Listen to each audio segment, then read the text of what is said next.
잠깐 우리 기도 한 번 더 드리고 싶습니다. 사랑의 주님, 우리들의 창조주, 우리들의 아버지 하나님, 주님의 말씀을 듣는 시간입니다.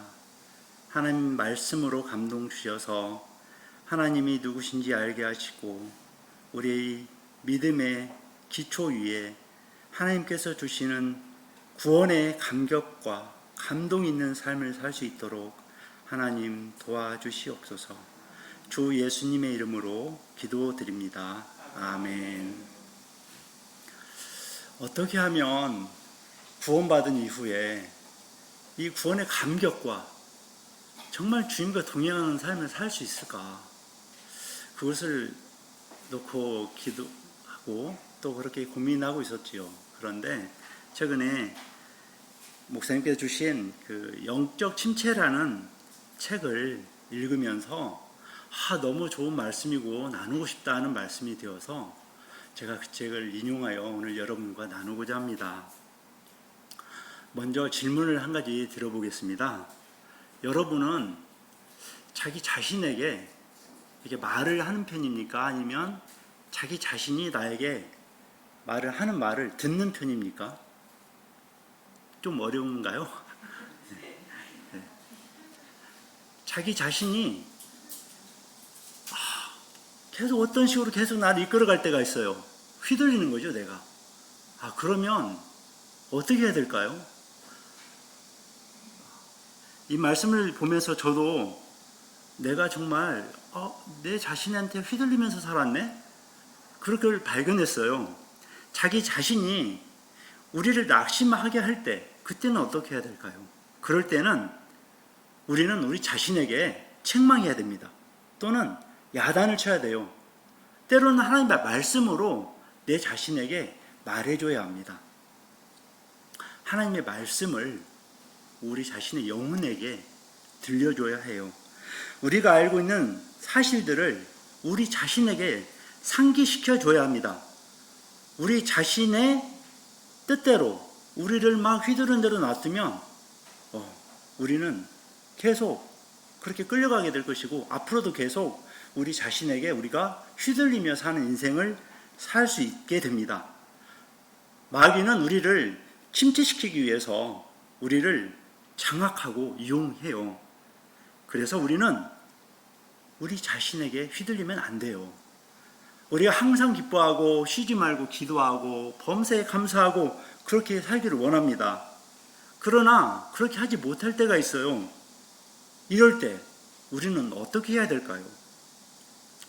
우리는 이럴 때 시편의 기자처럼 벌떡 일어나서 이렇게 말해야 됩니다. 내 영혼아 어찌하여 낭망하느냐, 어찌하여 내 속에서 불안해하는가. 더 이상 그러지 말아라. 이렇게 우리 자신에게, 우리 영혼에게 말해야 합니다. 자, 잠시 이 시간 우리 함께 화면에 있는 말씀을 읽으면서 자기 자신에게 한번 말씀해 보겠어요. 시작. 내 영혼아 내가 어찌하여 낙심하며 어찌하여 내 속에서 불안해하는가. 너는 하나님께 소망을 두라. 그가 나타나 도우심으로 말미암아 내가 여전히 찬송하리로다. 시편 42편 5절, 시편 42편 11절 말씀. 너무나 중요하기 때문에 아마 시편 기자가 2번이나 반복한 것 같아요. 사랑하는 성도 여러분, 우리는 이미 얻은 구원을 누리면서 살아가야 합니다. 우리는 믿음의 기초 위에 반듯하게 서 있어야 합니다. 믿음의 기초가 무엇일까요? 그것은 칭의입니다. 하나님은 누구든지 그리스도 예수 안에 있으면 의롭다고 칭하십니다. 칭의를 제대로 모르면 다음 단계인 성화 단계도, 영화 단계도 제대로 될 수가 없습니다. 좀 어렵죠? 성화, 영화. 그러나 이 칭의에서부터 출발해야 한다는 이유가 바로 이 칭의는 이 모든 믿음과 우리의 성장, 하나님 나라에 갈 때까지 있어서 가장 단단하고 중요한 기초가 되기 때문입니다. 저는 지금 중대한 교리를 다루고 있습니다. 로마서에서 사도 바울이 분명하게 우리에게 전달하려고 했던 그 메시지가 무엇이었죠? 로마서 1장 16절, 17절 말씀에서 이렇게 증언하고 있습니다. 함께 읽어볼까요? 시작. 내가 복음을 부끄러워하지 아니하노니 이 복음은 모든 믿는 자에게 구원을 주시는 하나님의 능력이 됨이라. 먼저는 유대인에게요 그리고 헬라인에게로다. 복음에는 하나님의 의가 나타나서 믿음으로 믿음에 이르게 하나니 기록된 바 오직 의인은 믿음으로 말미암아 살리라 함과 같으니라. 로마서 1장 16, 17절 말씀입니다. 이 말씀은 암송하시면 참 좋겠습니다. 그런데 문제는 왜 사람들이 이 메시지를 믿지 않았을까? 사도 바울이 전했는데도 말이죠.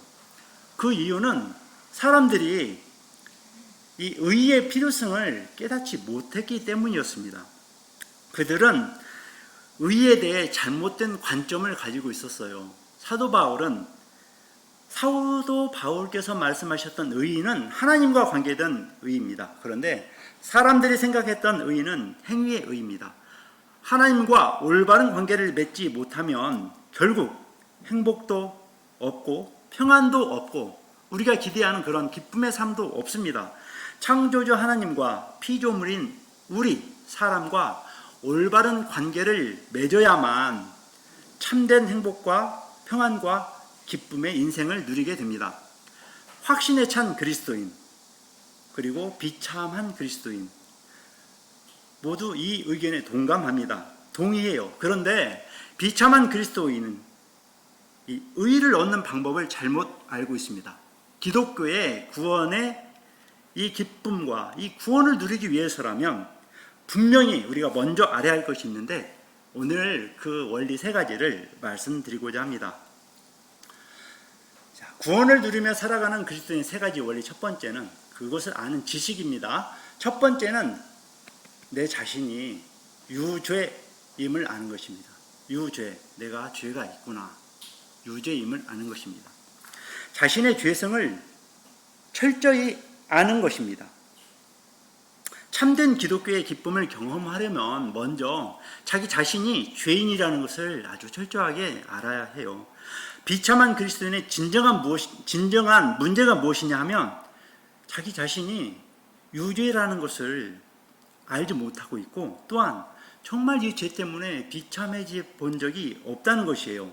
그들은 진정한 그리스도인의 기쁨을 누리기 전에 그 전에 선행되어야 할 단계를 건너뛰어버린 것입니다. 기쁨을 누릴 자격이 없는데도 있다고 착각하고 사는 거예요. 성경의 순서는 이렇습니다. 구원의 혜택을 누리기 전에 그 전에 예수 그리스도를 의지하는 것을 알아야 합니다. 누군가가 그 그리스도만을 의지하게 만드는 것, 그것은 진정한 의미의 유죄의 선고뿐입니다. 자신이 정말 죄인임을 모르기 때문에 이렇게 어긋난 길로 가는 거예요. 믿음의 가정환경에서 태어난 기독교적인 방식으로 경건한 교육을 받으면서 자랐던 이들이 이런 영적 침체에 빠지기가 쉽습니다. 그들의 주된 문제는 죄를 오해하는 데 있습니다. 한 번도 자기 자신이 진정한 죄인인가라고 생각을 해보지 않은 사람들이에요. 그런 사람들은 이 죄를 행동의 문제로 보고 있어요. 그리고 내가 어떤 구체적인 잘못을 했구나, 그것을 죄로만 생각합니다. 죄를 몇 가지 특정한 행동의 차원에서 생각해요. 다른 사람들이나 또 다른 사람들의 경험에 비추어 봐서 나는 저렇게 살지 않았기 때문에 나는 죄인이 그렇게 큰 죄인이 아니니? 이렇게 생각하는 거예요. 이들은 주 예수 그리스도가 절대적으로 필요하다는 것을 그 어떤 이유도 잘 모르고 살아요. 자기 자신이 유죄임을 알기 위해서는 가장 먼저 해야 할 일이 죄를 갖다가 어떠한 특정한 행동으로 국한하지 말아야 한다는 것입니다. 나는 그런 행동을 하지 않았으니까 나는 죄인이 아니야. 이렇게 생각할 수 있는 거죠. 감리교의 창시자 누구시죠? 요한 웨슬레 들어보셨죠? 이분도 자기 자신이 내가 정말 죄인이구나 라고 깨닫기 전까지는 그가 비록 기독교적인 모든 행사 또 전도 심지어는 선교까지 했음에도 불구하고 완전치가 못했었어요. 그가 대서양 한 복판에서 배를 타고 가는데 엄청난 폭풍우가 밀려왔습니다. 그래서 사람들이 다 죽겠다, 이제 다 죽겠다, 이렇게 불안해하고 두려워할 때 요한누실레도 두려워하고 있었어요. 그런데 모라비안 형제들이, 그분들은 그 폭풍우 속에서도 정말 햇빛 찬란한 잔잔한 바다 위를 가는 것처럼 그렇게 표정과 그 삶과 생각과 마음과 그 중심이 하나님을 바라보고 있고 그렇게 평안했다는 거죠. 요한누실레는 그것을 보고 나는 이렇게 죄를 두려워하는데 저 모라비안 형제들은 왜 저럴까? 이러면서 자기 자신을 깨닫게 된 거예요. 내가 정말 죄인이구나. 내가 정말 하나님이 필요하구나. 이런 필요, 자신의 결핍을 느낀 것이라고 합니다. 자신이 죄인임을 알려면 이처럼 남들과 비교할 것이 아니라 하나님의 율법 앞에 서야 돼요. 하나님의 율법이 무엇일까요? 그냥 살인하지 말아라, 도둑질하지 말아라, 간음하지 말아라, 이런 게 하나님의 율법의 전부일까요? 혹시 우리 중에 나는 그런 죄 한 번도 안 지었어, 이렇게 생각하시는 분 있을까요? 하나님의 율법이 무엇인지 알려드리겠습니다. 그것은 다음 함께 읽어보겠습니다. 하나님께서 우리에게 지금 선포하고 계시는 거예요. 예수님께서 시작. 내 마음을 다하고 목숨을 다하고 뜻을 다하고 힘을 다하여 주 너의 하나님을 사랑하라 하신 것이니, 둘째는 이것이니 내 이웃을 내 자신과 같이 사랑하라 하신 것이라. 이보다 더 큰 계명이 없느니라. 마가복음 12장 30절에서 31절까지 예수님께서 직접 율법이 이거다라고 말씀하신 겁니다. 술주정 같은 그런 특정한 행동이 죄라는 생각은 버리시기 바랍니다. TV나 인터넷 뉴스에서 나오는 범죄자들의 이야기, 그런 것도 잊으시기 바랍니다. 저와 여러분이 적용해야 할 이 시금석이 무엇입니까? 시금석이라는 것이 무슨 뜻이냐면요, 귀금석의 순도를 확인하기 위해서 이렇게 사용해보는 그런 암석을 뜻해요. 또한 가치나 어떤 무엇의 그런 능력, 이런 따위들을 알아볼 수 있는 기준이 되는 것을 시금석이라고 합니다. 나는 전심으로 하나님을 사랑하는가? 나는 전심으로 내 이웃을 사랑하는가? 이것이 시금석입니다. 이것이 하나님의 율법인 거예요. 가장 악한 죄가 무엇인지 제가 알려드릴까요? 가장 악한 죄, 그것은 남들보다 하나님께 가깝기 때문에 그렇게 자기를 생각하기 때문에 하나님께 나가지 않는 것이 죄입니다. 바리새인과 세리가 성전에서 기도할 때에 예수님이 보고 뭐라고 하셨죠? 그 바리새인은 어떻게 기도했습니까? 나는 저 세리와 같지 않은 것을 감사합니다. 예수님은 이것이 가장 큰 죄라고 지적하셨어요. 그는 자기 자신 역시 용서받아야 할 죄인임을 몰랐던 것이에요. 이보다 더 무서운 죄는 없는 것입니다. 알다시피 저는 한 번도 죄라고는 지어본 적이 없어요 라고 말하는 사람처럼 더 심각한 죄인은 없습니다. 하나님에 대한 진리와 자기 자신에 대한 진리를 전혀 모른다는 점에서 그는 가장 큰 죄인인 것입니다. 모든 사람이 죄를 범하였음에 하나님의 영광에 이르지 못하더니, 하나님이 우리를 만드셨어요. 왜 만드셨을까요? 하나님을 영화롭게 하고 하나님을 기뻐하도록. 그렇게 우리가 창조되었는데 그것을 모르고 있다. 이것은 아주 심각한 죄인입니다. 인간은 원래 하나님의 대리인이에요. 그래서 하나님과 교통하면서 살도록 지어졌어요. 하나님이 누구십니까? 우주의 주인 되신 분이죠. 인간의 제일 된 목적이 무엇입니까? 하나님을 영화롭게 하고 하나님을 영원토록 기뻐하는 겁니다. 그렇게 하지 못한다면 자기가 알든지 모르든지, 그걸 느끼든 못 느끼든 그는 심각한 죄인입니다. 제가 던지는 질문은 이것입니다. 여러분, 또 저에게도 질문을 하고 있어요. 하나님을 알고 있습니까? 하나님을 전 인격적으로 알고 계십니까? 하나님에 대한 몇 가지 사실, 그런 것을 알고 있느냐를 묻는 것이 아니에요. 그리스도인이 된다는 것은 영원한 생명을 얻는 것입니다. 요한복음 17장 3절 말씀에서 예수님 이렇게 말씀하셨죠. 영생은 곧 유일하신 참 하나님과 그가 보내신 자 예수 그리스도를 아는 것이니라.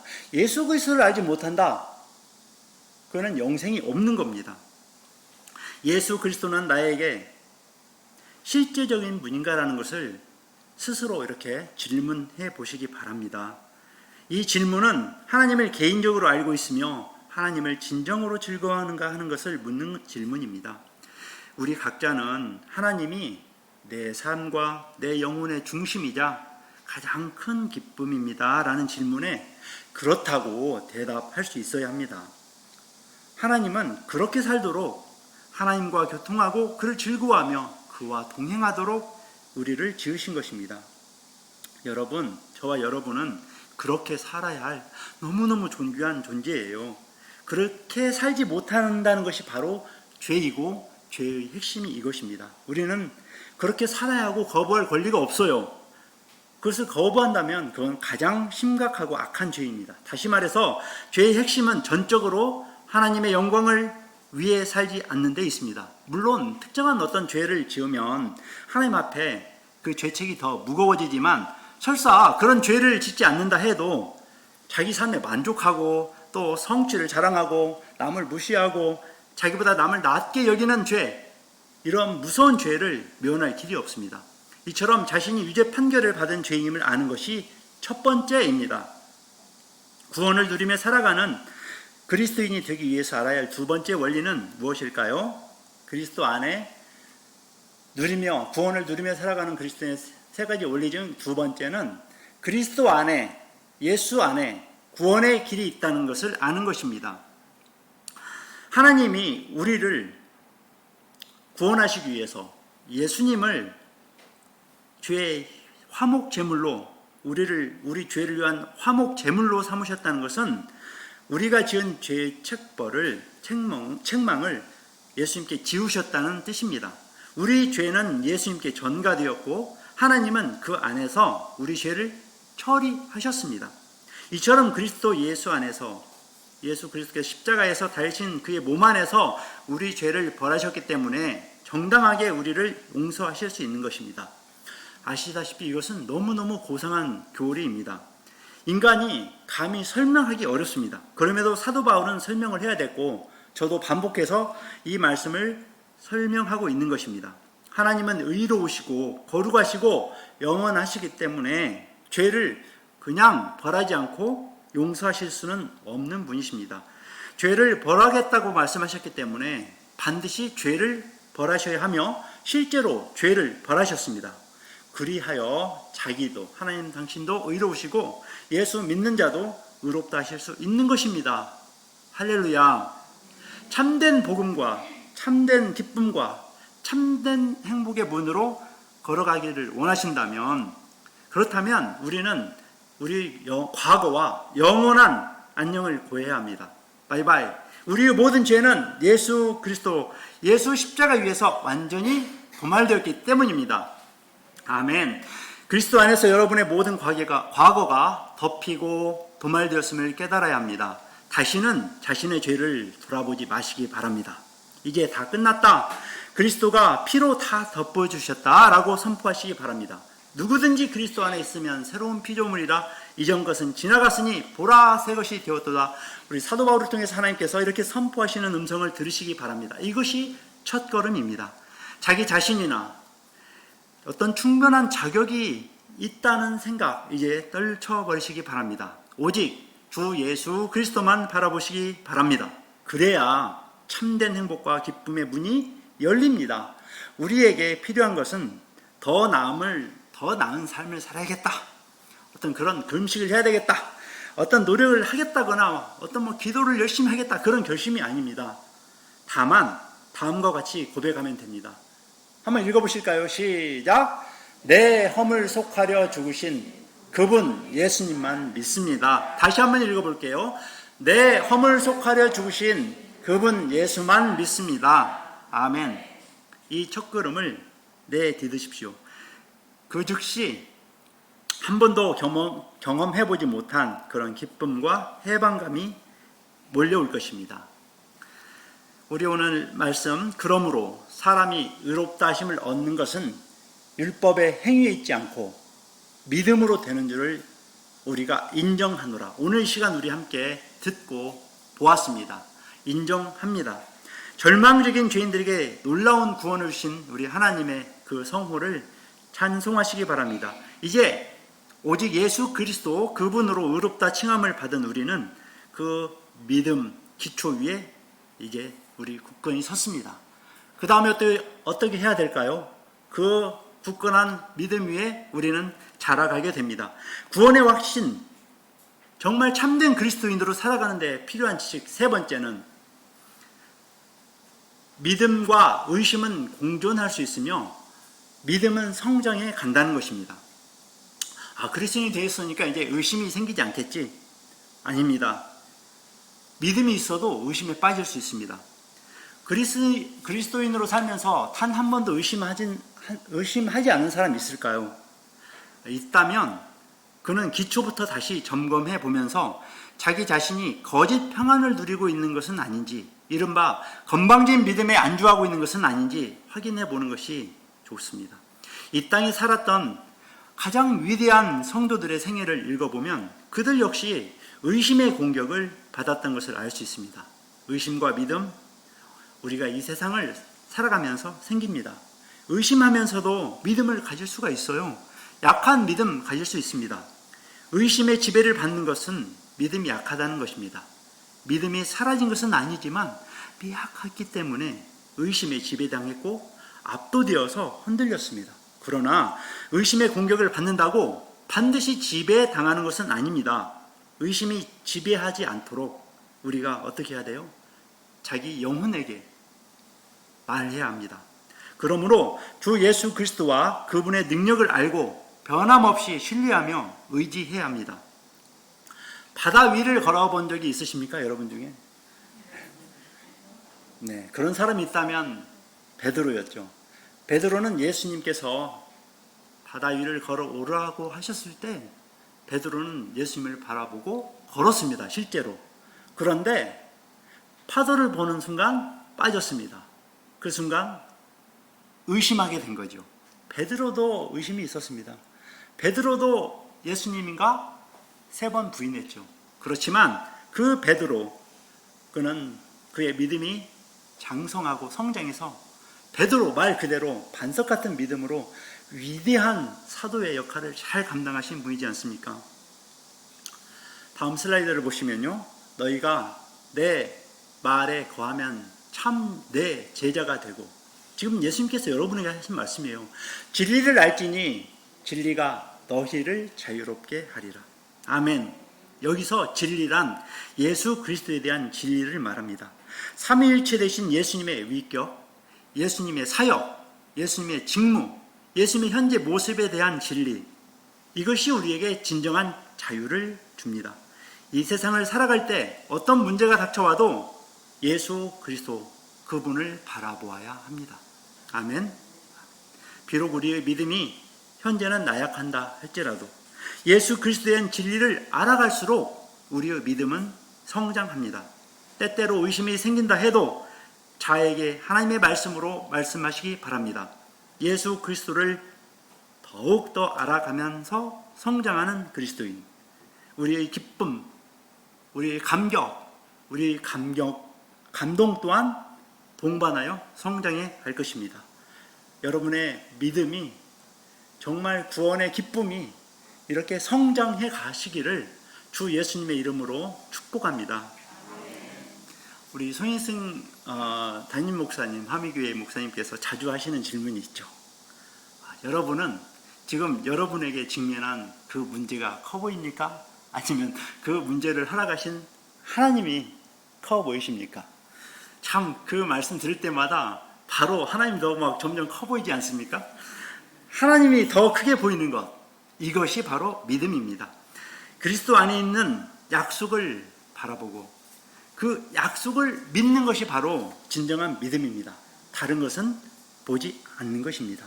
이제 마지막으로 우리를 보호하시고 하나님이 영광 앞에, 하나님의 그분의 영광 앞에 서게 하실 거라는 그런 소망을 주시는 말씀 함께 읽으면서 오늘 설교를 마치고자 합니다. 자, 함께 읽어볼까요? 시작. 능히 너희를 보호하사 거침이 없게 하시고 너희로 그 영광 앞에 흠이 없이 기쁨으로 서게 하시리.